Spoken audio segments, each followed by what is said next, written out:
नमस्कार, ये आकाशवाणी है। अभी आप रायनोमी से समाचार सुनेंगे।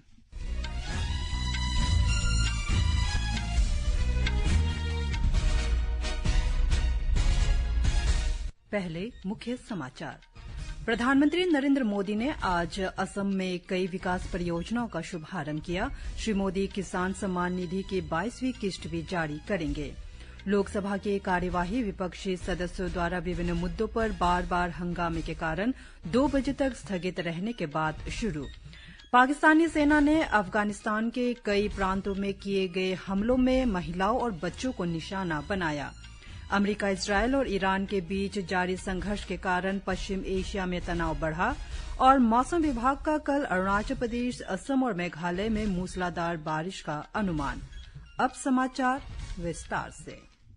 प्रधानमंत्री नरेंद्र मोदी ने बीटीसी क्षेत्र में सड़क अवसंरचना परियोजना असम माला 3.0, 4 फ्लाईओवर और 2 पुलों की आधारशिला वर्चुअली रखी।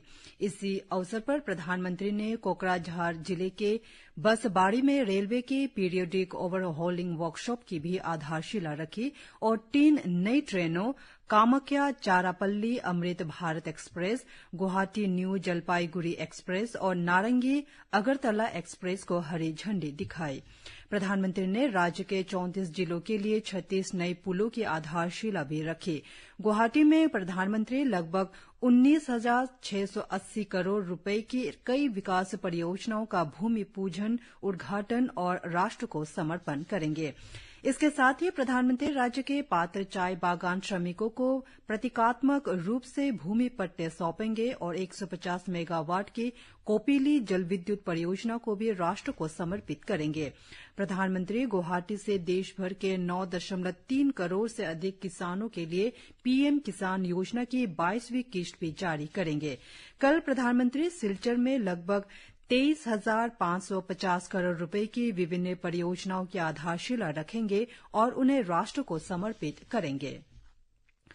लोकसभा की कार्यवाही रसोई गैस, एलपीजी सहित विभिन्न मुद्दों पर चर्चा की मांग को लेकर विपक्ष के हंगामे के कारण दोपहर 2 बजे तक के लिए स्थगित कर दी गई।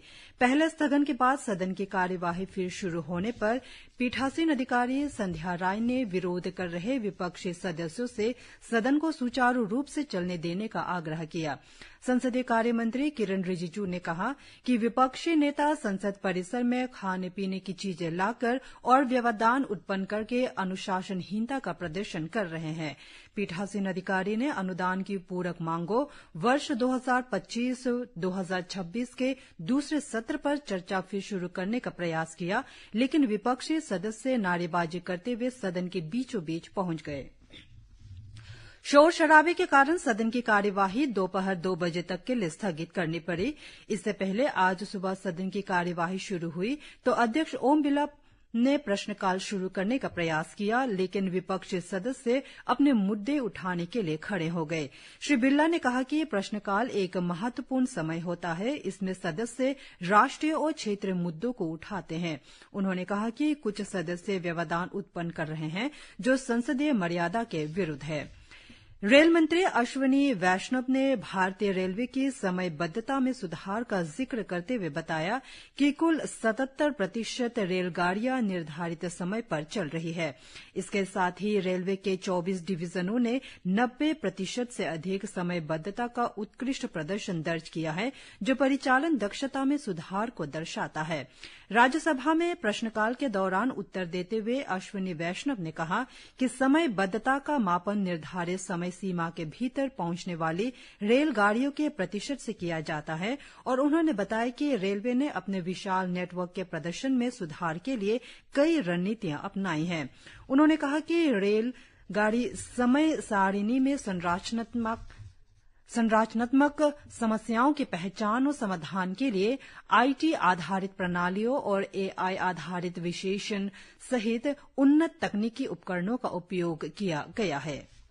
अरुणाचल प्रदेश के मुख्यमंत्री पेमा खांडू ने चल रहे बजट सत्र के दौरान राज्य में होने वाली आगामी जनगणना प्रक्रिया के महत्व पर जोर दिया। उन्होंने कहा कि ये प्रक्रिया इसलिए भी महत्वपूर्ण है क्योंकि राज्य के कई विधानसभा क्षेत्रों में जनसंख्या में कमी देखी जा रही है। विधानसभा को संबोधित करते हुए श्री खांडू ने बताया कि कई निर्वाचन क्षेत्रों में ऐसे इलाके हैं जहां आबादी में काफी गिरावट आई है, इसलिए वास्तविक जनसांख्यिकीय स्थिति का आकलन करने के लिए जनगणना आवश्यक है। उन्होंने ये भी जानकारी दी कि जनगणना के बाद अद्यतन जनसंख्या आंकड़ों के आधार पर परिसीमन डीलिमिटेशन प्रक्रिया भी की जाएगी। मुख्यमंत्री ने आगे कहा कि इस बार जनगणना डिजिटल प्रारूप में कराई जाएगी, जो पारंपरिक तरीकों से एक महत्वपूर्ण बदलाव होगा। श्री खांडू के अनुसार जनगणना का पहला चरण 16 अप्रैल 2026 से शुरू होगा, जिसमें मकानों की सूची तैयार करना और आवास संबंधी जनगणना शामिल होगी। वहीं दूसरा चरण 2027 में आयोजित किया जाएगा, जिसमें राज्य की आबादी से जुड़ी विस्तृत सामाजिक और आर्थिक जानकारी एकत्र की जाएगी। अरुणाचल प्रदेश विधानसभा ने 2026-27 के लिए 36,607 करोड़ रुपए का राज्य बजट 2 दिन की चर्चा के बाद कल वॉइस वोट के माध्यम से पारित कर दिया। मुख्यमंत्री पेमा खांडू ने राज्य बजट 2026-27 की प्रमुख प्राथमिकताओं पर प्रकाश डाला और चर्चा में सदस्यों की रचनात्मक भागीदारी के लिए उनका धन्यवाद किया।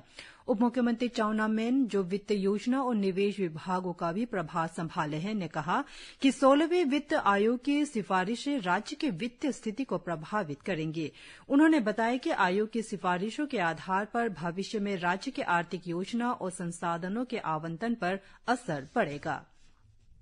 गृहमंत्री अमित शाह की अध्यक्षता में गठित एक उच्चस्तरीय समिति ने पिछले वर्ष अचानक आई बाढ़, बादल फटने और चक्रवात मोन्थाक से प्रभावित आंध्र प्रदेश, छत्तीसगढ़, गुजरात, हिमाचल प्रदेश, नागालैंड और जम्मू कश्मीर के लिए 1,912 करोड़ रुपए से अधिक की अतिरिक्त केंद्र सहायता को मंजूरी दी है। यह अतिरिक्त सहायता केंद्र द्वारा राज्यों को राज्य आपदा प्रतिक्रिया कोष SDRF में जारी की गई उस धनराशि के अतिरिक्त है, जो पहले से राज्यों के पास उपलब्ध है। पाकिस्तान ने काबुल, कंधार, पक्तिया और पक्तिका सहित अफगानिस्तान के कई प्रांतों पर सैन्य हमले किए।